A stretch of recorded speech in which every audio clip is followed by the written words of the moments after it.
అందరికీ నమస్తే, welcome to our channel. మనకి ఎటువంటి విషయ పరిజ్ఞానం లేకుండా, ఎటువంటి అవగాహన లేకుండా కేవలం మన అధిష్టానం మనకు ఒక పని చెప్పారు అని చెప్పేసి నోటికి ఎంత వస్తే అంత మాట్లాడేసి గుడ్డెద్దు చేలో పడినట్లు వ్యవహరిస్తే మన పరిస్థితి ఎలా ఉంటుందయ్యా అంటే దానికి పర్ఫెక్ట్ ఎగ్జాంపుల్ శ్యామల గారు. శ్యామల గారిని మనం ఇప్పుడు ఎందుకు మాట్లాడుతున్నాము అంటే రీసెంట్గా ఒక ఇన్సిడెంట్ జరిగిందండి. కర్నూలులో కావేరీ ట్రావెల్స్కి సంబంధించి బస్సు యాక్సిడెంట్ అయింది. సో దాంట్లో కొంతమంది చనిపోయారు. సో దాన్ని గురించి విష ప్రచారం చేస్తూ కూటమి ప్రభుత్వానికి లింక్ చేస్తూ అంటే ఏం జరిగినా సరే ఇప్పుడు కూటమి మీద ప్రభుత్వం మీద పడి మాట్లాడుతూ ఉంటారు, అది వేరే విషయం. సో దీన్ని కూడా కూటమి ప్రభుత్వం అమ్ముతున్న మద్యం వల్లే ఈ విధంగా జరిగింది, అంతమంది ప్రాణాలు కోల్పోయారంటూ మరి మీడియాలో మాట్లాడడం జరిగింది.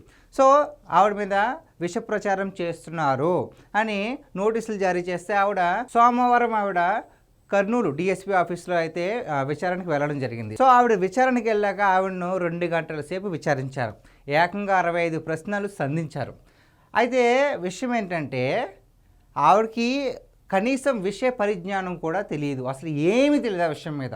బయటకు వచ్చారు, విచారణ అయిపోయింది, బయటకు వచ్చాక నేను అన్నింటికీ ఆన్సర్ చేశాను అని చెప్పేశారు. అంతేకాకుండా మళ్ళీ ఇంకేమంటున్నారు, అసలు ఏ విషయం మీద అయితే ఆవిడ మీద నోటీసులు జారీ చేశారో అదే విషయాన్ని మళ్ళీ బయటకు వచ్చి చెప్తున్నారు. ఆ డ్రైవర్ నిర్లక్ష్యం చేయలేదా, ఆ వ్యక్తి ఎవరైతే బైక్ నడిపారో అతను మద్యం సేవించలేదా అని చెప్పేసి మళ్ళీ సేమ్ అలాగే. కానీ బయట అంటే లోన లొటారం పైన పటారం అనే ఒక సామెత ఉంటుంది కదా, అసలు లోపల ఏం జరిగింది బయటకు వచ్చి ఈవిడేం మాట్లాడిన దానికి సంబంధమే లేదు. అసలు లోపల ఏం జరిగిందని పోలీసులు ఏం చెప్తున్నారు, అస్సలు నాకు దీని మీద ఎటువంటి అవగాహన లేదు, కేవలం జగన్మోహన్ రెడ్డి గారు ఈ విధంగా చెప్పమంటేనే నేను చెప్పాను అని ఈవిడ చెప్పింది. అంటే ఆవిడ అక్కడికి వెళ్ళలేదు, ఘటనా స్థలానికి ఆవిడ వెళ్ళలేదు, అక్కడ స్వయంగా చూడలేదు. ఇప్పుడు ఆ మద్యం సేవించిన వ్యక్తి ఈవిడికి పరిచయం లేదు, ఈవిడ మాట్లాడలేదు. ఇప్పుడు మాట్లాడదు అంటే ప్రాణాలతో కూడా లేదు, అది వేరే విషయం. సో బెల్ట్ షాపులో కొన్నాడు మద్యం, ఆ టైంలో అప్పుడు కొన్నాడు కాబట్టే ఆ సంఘటన జరిగిందని చెప్పేసి కూటమి ప్రభుత్వం మీద నింద వేసింది. దానికి మీ దగ్గర సాక్ష్యాలు ఏమన్నా ఉన్నాయా, ఆధారాలు ఏమైనా ఉన్నాయని అడిగితే సమాధానం లేదు, నాకు ఎటువంటి విషయ పరిజ్ఞానం లేదు, సో నాకు పైనుంచి ఆర్డర్స్ వచ్చాయి చేయమన్నారు, నేను చేశానని చెప్పేసి ఆవిడ ఒప్పుకుంది. అంటే పైనుంచి ఆర్డర్స్ వస్తే మీరు చేసేస్తారా? అసలు మీకు ఒక్కసారైనా డౌట్ వచ్చిందా? మీకు రాజకీయం గురించి ఇంత అవగాహన కూడా లేకుండా మిమ్మల్ని వైసీపీ పార్టీ వాళ్ళు అధికార ప్రతినిధి పోస్ట్ ఎందుకు ఇచ్చారని ఏమన్నా ఐడియా ఉందా? ఎందుకు అంటే మేము ఏం చెప్పినా సరే ఆవిడ చేస్తుంది, మేము ఇచ్చింది తీసుకుంటుంది, సో రిటర్న్గా క్వశ్చన్ అడగదు, మేము చెప్పింది చేస్తుంది. అలాంటి వాళ్ళే వైసీపీ వాళ్ళకి కావాలి. ఆ క్రమంలో మీరు వాళ్ళకి ఒక దేవతలా కనిపించారు. ఎందుకంటే వాళ్ళు ఇచ్చే అమౌంట్ మీరు తీసుకుంటారు, సో పైనుంచి ఒక పేపర్ వస్తూ ఉంటుంది, అది మీరు చదువుకుంటారు, విషయ ప్రచారం చేస్తారు. అంటే పైనుంచి వచ్చే ఆర్డర్స్ని క్రమబద్ధీకరణగా ఎటువంటి క్రమం తప్పకుండా మీరు ఫాలో అవుతారు కాబట్టే మిమ్మల్ని వాళ్ళు సెలెక్ట్ చేస్తున్నారు. లేకపోతే మీకు ఎందుకు ఇస్తారండి అధికార ప్రతినిధి? మీకు ఏమైనా రాజకీయ అనుభవం ఉందా, లేదంటే అంతకుముందు ఏమైనా సేవా కార్యక్రమాలు నిర్వహించారా, లేకపోతే నీకు ఏమైనా చేశారా? మీకు అసలు నాలెడ్జ్ కూడా లేదు కదా. మీకు తెలిసిందల్లా ఒక్కటే, పైనుంచి ఆర్డర్స్ వస్తాయి, ఏం చేసినా కూటమి ప్రభుత్వాన్ని బ్లేమ్ చేయాలి. మంచి చేసినా చెడు చేసినా, చెడు ఎలాగో చేయట్లేదు, మంచి చేసినా ఏం చేసినా సరే దానివల్ల ఉపయోగం ఏంటి, దీనివల్ల ఉపయోగం ఏంటి అని చెప్పేసి ఫేక్ ప్రచారాలు చేయడం.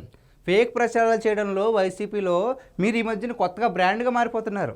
ప్రతి ఒక్కరు దాటేస్తున్నారు.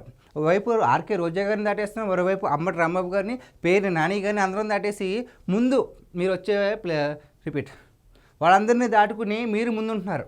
అంటే మీరు ఎంతలాగా అభివృద్ధి చెందారో మాకు బాగా అర్థమవుతుంది. సో అంతేకాకుండా మీ వైసీపీ వాళ్ళు ఏం చేశారు, అమరావతి అంతలాగా అభివృద్ధి చెందుతుంటే అమరావతి మునిగిపోయిందని చెప్పేసి అదొక ఫేక్ ప్రచారం. అంత పెద్ద సంస్థ అయినటువంటి గూగుల్ విశాఖకు వస్తే ఆ గూగుల్ వల్ల చాలా నష్టాలు ఉన్నాయని చెప్పేసి ఇటువైపు మొత్తం అంతా అది కూడా ఫేక్ ప్రచారం. సో వైసీపీ అనేది ఫేక్ ప్రచారానికి బ్రాండ్గా మారిపోతుంది. అందులోనూ మీరు ఇంకా ఎక్కువగా బ్రాండ్ పేరు సంపాదిస్తున్నారనమాట.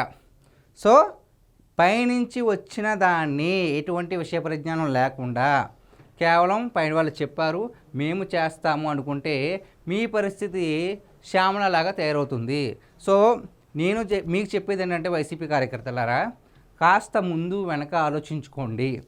పార్టీ మీద అభిమానం అంటే కొంతమందికి ఒక పార్టీ మీద అభిమానం ఉంటుంది, మరొకరికి ఇంకొక పార్టీ మీద అభిమానం ఉంటుంది. సో ఎవరి ఇష్టం వాళ్ళది, దానికి మేమేం బ్లేమ్ చేయలేం.